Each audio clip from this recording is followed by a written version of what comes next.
Study with ज्ञान प्रकाश में आप सभी का हार्दिक स्वागत है। दोस्तों, आज 11 जून है और ये बताइए कि आपकी तैयारी कैसे चल रही है। जैसा कि आप जानते हैं कि 14 जून को आपकी जीआईसी प्रवक्ता की परीक्षा होनी है और उसमें जीएस को लेकर अभ्यर्थी काफ़ी कंफ्यूज हैं।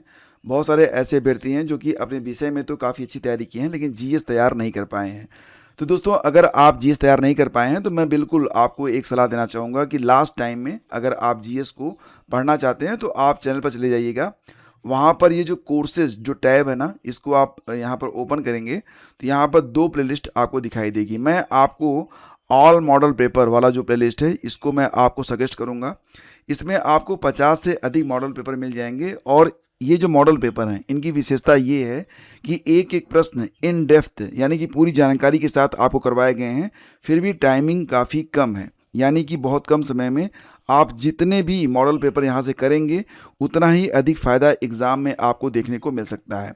दोस्तों, इसके अलावा आप लोगों के लिए यहाँ पर एक ख़ास तौर से मॉडल पेपर की एक बुकलेट तैयार की गई है और इसमें जो वर्तमान में आपका एग्ज़ाम पैटर्न है यूपीपीएससी का, जिस प्रकार के प्रश्न यूपीपीएससी पूछ रहा है उसी के आधार पर यहाँ पर क्वेश्चन जो हैं वो तैयार किए गए हैं। और इसमें 15 मॉडल पेपर हैं और एक मॉडल पेपर में 30 से 40 प्रश्न हैं। यानी कि अगर आप चाहें तो कम से कम, कहते हैं ना कि अगर आप पूरी किताब नहीं पढ़ सकते हैं तो एक चैप्टर पढ़ना बेहतर होता है। तो इसी प्रकार से अगर आप चाहें तो 15 अगर आप कंप्लीट नहीं कर सकते हैं तो जितने भी करेंगे आपको फ़ायदा तो मिलेगा हर हालत में, ठीक है। वैसे भी अगर आप चाहेंगे तो अभी भी समय है और ये 15 ही हैं तो इनको आप कंप्लीट कर सकते हैं।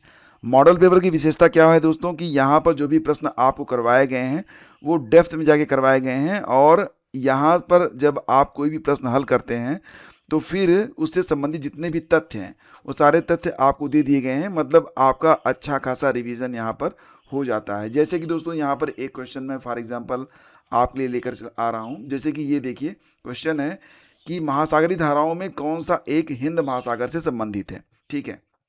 यहाँ पर देखिए, तो फिलहाल यहाँ पर उत्तर मिल जाएगा आपको अगुलहास धारा। तो यहाँ पर आपको डिटेल में बताया भी गया है कि कौन सी धारा किस महासागर से संबंधित है, ठीक है। अब जैसे कि अगला क्वेश्चन है कि कौन उत्तर प्रदेश का लोकगीत नहीं है, तो यहाँ पर बताया गया कि 13 ताल। और इसके अलावा आपको ये भी जानकारी इसी में मिल जाएगी कि जैसे आप यहाँ पर देखिए, ये एक क्वेश्चन यहाँ पर है कि जो गंगा का उद्भव होता है ना, विष्णुप्रयाग किन नदियों के संगम पर स्थित है। तो यहाँ पर बताया गया है कि विष्णुप्रयाग अलकनंदा नदी और धौलीगंगा नदी के संगम पर स्थित है। अगर आप देखेंगे तो यहाँ पर आपको फिर से ये मैप के साथ बताया गया है ताकि आप अच्छे से समझ पाएँ। और पंच प्रयागों के नाम भी दिए गए हैं कि अलकनंदा, धौलीगंगा, विष्णुप्रयाग, अलकनंदा नंदाकिनी का जो संगम है नंद प्रयाग, अलकनंदा और पिंडारी, ये पिंडार गंगा जिसे कहते हैं, इसका जो संगम है ये कर्णप्रयाग, अलकनंदा मंदाकिनी का जो संगम है रुद्रप्रयाग, और जहाँ से गंगा निकलती है स्थान का नाम देवप्रयाग है। यहाँ पर अलकनंदा भागीरथी नदी से आकर मिलती है। तो ये मैप के साथ समझाया गया है, मतलब काफ़ी अच्छे तरीके से इसको रिप्रेजेंट किया गया है। 15 मॉडल पेपर हैं, अगर आप इन्हें लेना चाहते हैं तो आप डिस्क्रिप्शन चेक कर सकते हैं, ठीक है।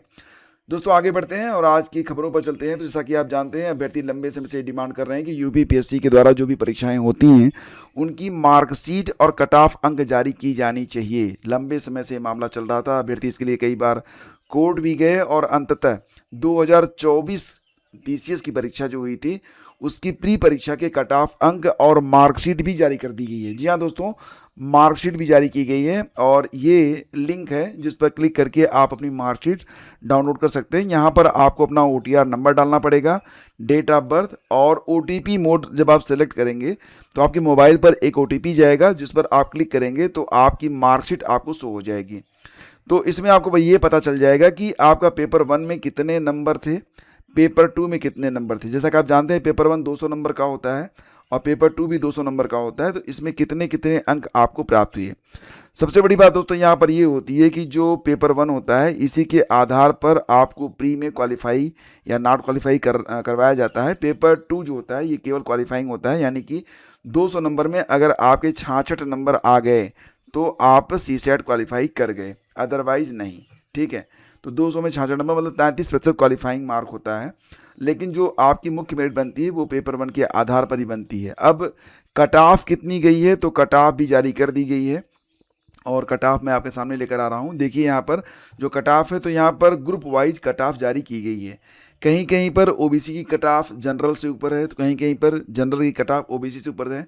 जो मुख्य मुकाबला है, कंपटीशन है, जनरल ओबीसी के बीच में ही है। जैसे कि आप एग्जीक्यूटिव का पद जो है उसको देखेंगे तो इस पर 388 पद हैं फॉर अनारक्षित यानी कि जनरल के लिए, कट ऑफ 101 गई है। जबकि ओबीसी के लिए कुल 226 पद हैं, इस पर कट ऑफ 102 गई है, यानी कि ओबीसी की कट ऑफ जनरल से ऊपर गई है। उत्तर प्रदेश के जो DFF हैं उनकी कट ऑफ 100 गई है। और इसके अलावा देखेंगे तो जो अनुसूचित जाति के अभ्यर्थी हैं उनकी कट ऑफ 85 है। इस प्रकार से आप देख सकते हैं कि कट ऑफ कितनी गई हुई है, ठीक है। और समूह ग्रुप उप निबंधक निबंधन विभाग में अनारक्षित के 13 पद हैं, कट ऑफ 106 है। यहाँ पर देखेंगे तो जो ओबीसी कट ऑफ है ये केवल 96 है। तो इस प्रकार से आप अपनी कट ऑफ देख सकते हैं यहाँ पर और पूरी जानकारी ले सकते हैं। काफ़ी लंबी जो है मतलब PDF है और इसमें कई सारी चीज़ें आपको दी गई हैं। ये PDF मैं आपको शेयर कर दूंगा टेलीग्राम चैनल पर, आप जाकर देख सकते हैं। और दोस्तों एक और भी, जैसा कि आप जानते हैं कि उत्तर प्रदेश में सिपाही भर्ती परीक्षा 3 दिनों तक चली और परीक्षा संपन्न हो चुकी है। तो 3 दिन में 21,92,000 अभ्यर्थियों ने परीक्षा दी है। मतलब प्रतिशत में देखा जाए तो 75.94%, ठीक है। तो 75.94% अभ्यर्थी शामिल हुए। 24% के आसपास परीक्षा में नहीं बैठे हैं। फिलहाल कुल पदों की संख्या जैसा कि आप जानते हैं 32,679 है और इसमें 3 दिनों में कुल 21,92,236 अभ्यर्थी परीक्षा में शामिल हुए। और बुधवार को तीसरे दिन भी सभी जिलों में 1,183 परीक्षा केंद्रों में कड़ी सुरक्षा घेरे में भर्ती परीक्षा सकुशल संपन्न हुई है। लेकिन कानपुर, गौतम बुद्ध नगर, अलीगढ़ में कूट रचित दस्तावेजों के जरिए परीक्षा में शामिल हुए 3 फर्जी पकड़े गए। कई सारे फर्जी पकड़ाए हैं, कुछ मुकदमे भी दर्ज हुए हैं। मतलब ये सब चलता रहता है। लोग ना सेंध लगाने का प्रयास करते रहते हैं, लेकिन ये भूल जाते हैं कि पकड़े गए तो कानून इतना कड़ा है कि ज़िंदगी तो तबाह हो जाएगी, लेकिन फिर भी पता नहीं कहीं लोग बाज नहीं आते। खान सर वाले मामले से आप लोग अवगत ही होंगे। खान सर FIR रद्द कराने हाईकोर्ट पहुंचे हैं और इस पर जो अगली सुनवाई है वो 13 जुलाई को होगी। और पंचायत चुनाव की अंतिम मतदाता सूची जारी कर दी गई है। 29 लाख वोटर बढ़े हैं। यहाँ से कई सारे प्रश्न GS के बन सकते हैं। फॉर एग्जाम जैसे कि UPPSC, UP GK से संबंधित जो भी क्वेश्चन बनेगा इसमें, जैसे कि सबसे अधिक जो मतदाता हैं वो किस ज़िले में हैं, तो जौनपुर से हैं। सबसे कम मतदाता किस ज़िले में है, तो गाजियाबाद से हैं। और अब वर्तमान में कुल कितने मतदाता हो गए हैं, तो ध्यान रखना 12,58,00,000 हो गए हैं। 2021 की सूची में कितने मतदाता थे, तो 12,29,00,000 थे। और मतदाता के मामले में सबसे अधिक मतदाता के मामले में दूसरे स्थान पर आजमगढ़ है, तीसरे स्थान पर प्रयागराज है। सब चीज़ें आपको याद रखनी पड़ेंगी। और हाँ, जैसा कि आप जानते हैं कि इस समय भारत के जो मुख्य चुनाव आयुक्त हैं कौन है, ज्ञानेश कुमार हैं। उसी प्रकार से उत्तर प्रदेश के जो मुख्य चुनाव आयुक्त हैं, राज्य निर्वाचन आयुक्त राज प्रताप सिंह हैं। सारी चीज़ें जो है एग्ज़ाम के लिए इंपॉर्टेंट हो सकती हैं। बाकी जो चीज़ें हैं वो तो पता ही है आपको कि चुनाव होने हैं तो मतदाता सूची आएगी, लेकिन यहाँ से प्रश्न एग्जाम में बन सकते हैं, ठीक है। और समाजवादी पार्टी का कहना है कि 11,514 पदों पर हुआ है आरक्षण घोटाला। तो समाजवादी पार्टी ने पिछले 8 साल में आयोजित परीक्षाओं में PDA के आरक्षण में घोटाले का आरोप लगाया है। सपा का दावा है कि 2019 से 2026 तक हुई 22 परीक्षाओं में PDA के आरक्षण में 11,514 पदों का घोटाला हुआ है। अब सपा इसको जनता के बीच में लाने की तैयारी कर चुकी है।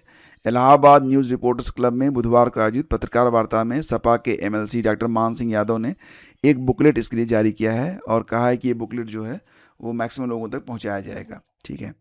और जैसा कि आपने देखा होगा कि इसमें कभी भी अलर्ट आ जाता है आपकी मोबाइल पर कि बहुत ही तेज़ गति से आंधी आ रही है, पानी बरसेगा, ओले पड़ेंगे, और ऐसा हो भी रहा है। बहुत ही अनिश्चित सा माहौल बन रहा है।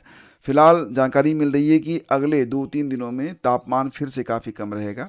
हालांकि इस बार मई में 46 डिग्री से ऊपर तक भी तापमान गया है। तो ये सब वेदर से संबंधित खबरें हैं जो कि आज के अखबारों में हैं। तो दोस्तों ये आज के जो आपकी काम की खबरें थी ये मैंने आपको बता दी। बाकी खबरें आप अखबार में पढ़ लीजिएगा, कोई ख़ास मतलब नहीं है। सत्य और असत्य की लड़ाई हमेशा चलती रही है, हमेशा चलती रहेगी। अच्छे बुरे लोग इस धरा पर हमेशा बने हुए हैं और उनके बीच जो संघर्ष होता है वो तो जारी ही रहता है। फिलहाल आपको अपने कर्तव्य से विमुख नहीं होना है। आपको अपनी कीमत पहचाननी है और ये जानना है कि आप क्या करें जिससे आपका जीवन बेहतर हो। और अपने जीवन की बेहतरी के लिए आप बस अपने आप से मतलब रखिए कि कल की अपेक्षा आज थोड़ा सा बेहतर आप और करने का प्रयास रखेंगे। और दोस्तों सबसे बड़ी बात, आप अपने स्वास्थ्य का बहुत ध्यान रखिए, ठीक है, अपनी हेल्थ का। गलत कुछ खाइए मत, गलत कुछ बोलिए मत, कपड़े साफ़ सुथरे पहनिए, पुराने ही कपड़े से ही साफ़ सुथरे हों, जूते भी साफ़ सुथरे होने चाहिए, बाल अच्छे से कटे हुए होने चाहिए। अगर आप बेड रखते हैं तो वो भी मतलब ऐसा होना चाहिए कि देखने में लगे कि हाँ ठीक ठाक है। बिल्कुल घसियारा बन के नहीं रखना है आपको, सॉरी अगर किसी को बुरा लगे, लेकिन फिर भी आप वेल मेंटेन रहिए। इससे आपका जो व्यक्तित्व है ना निखर कर सामने आता है और लोग आपको नोटिस भी करते हैं। पर्सनालिटी डेवलपमेंट बहुत इंपॉर्टेंट होता है, ठीक है। तो दोस्तों ये थी आज की पूरी अपडेट। थैंक यू हमसे जुड़ने के लिए। और जैसे प्रवक्ता वालों से कहना चाहूँगा कि आज जो परीक्षा हुई थी ना 2021 में, मॉडल पेपर आज मैं अपलोड करूँगा। मॉडल पेपर नहीं, वो ओरिजिनल क्वेश्चन पेपर रहेगा। तो ये वीडियो आज अपलोड होगा और टाइमिंग क्या होगी, लगभग 10 बजे के आसपास आप लोग विजिट कर लीजिएगा। कई बार यूट्यूब नोटिफिकेशन नहीं भेजता है दोस्तों, तो आप लोग ना टेलीग्राम चैनल को ज्वाइन कर लीजिए, व्हाट्सएप चैनल को ज्वाइन कर लीजिए, ताकि जब यूट्यूब से नोटिफिकेशन ना पहुँचे तो कम से कम जो ज़रूरी जानकारियाँ हैं वो तो मैं आप तक पहुँचा सकूँ टेलीग्राम और व्हाट्सएप के थ्रू। तो thank you, have a great day, जय हिंद। टेलीग्राम और व्हाट्सएप का लिंक डिस्क्रिप्शन में दिया गया है, ज्वाइन जरूर कर लीजिएगा। Thank you.